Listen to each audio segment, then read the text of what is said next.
আল্লাহ নেয়ামতের বর্ণনা করেন, শুকরিয়া করেন, কারণ আল্লাহ তাআলা আমাদের অনেককে ইয়াতিম বানায় নাই, আমাদেরকে ফরিয়াদি বানায় নাই। আমরা অনেকেই আছি, আমরা এখনো ইয়াতিম না, আমার আব্বা আম্মা এখনো বেঁচে আছে, আমাদের অনেকের আব্বা আম্মা বেঁচে আছেন। ইয়াতিম মূলত ছোট অবস্থায় যদি বাবা মারা যায় তাকে আরবিতে ইয়াতিম বলে। তো আমরা অনেকেই তো ইয়াতিম না, আমরা অনেকেই তো অন্যের কাছে হাত পাতা লাগে না। তো আমরা ভালো আছি না? আমাদের দেখবেন যে প্রায় হিসাবটা হচ্ছে আমার কি নাই, আমাদের হিসাবটা কি কি নাই, কি যে আছে এটার হিসাব করে কুলানো যাবে না। ঠিক যেই মুহূর্তে এখানে বসে আমরা এই চমৎকার ইফতারি নিয়ে বসে আছি, ঠিক একই মুহূর্তে দেখবেন হসপিটালের আইসিইউতে শুয়ে শুয়ে কাতরাচ্ছে অনেকে। ঠিক এই মুহূর্তে কিডনি ডায়ালিসিস চলতেছে, দেখছেন? কিডনি পেশেন্ট এদিকে ছিদ্র করে ব্লাড সব বের হয়ে রিফাইনিং হয়ে আরেক দিক দিয়ে ঢুকে, ওর চিৎকার শুনলে বার্ন ইউনিটে গেছেন কখনো?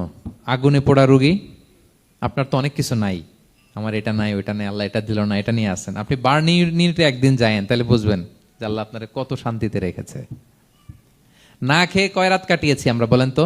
কত লোক বাড়ি ভাড়া পরিশোধ করতে পারে না, ঋণের বোঝায় জর্জরিত, দুরারোগ্য ব্যাধিতে আক্রান্ত, ক্যান্সারের লাস্ট স্টেজে। তাদের সাথে একটু দেখা করেন, ফোর্থ স্টেজে চলে আসছে ক্যান্সার পেশেন্ট।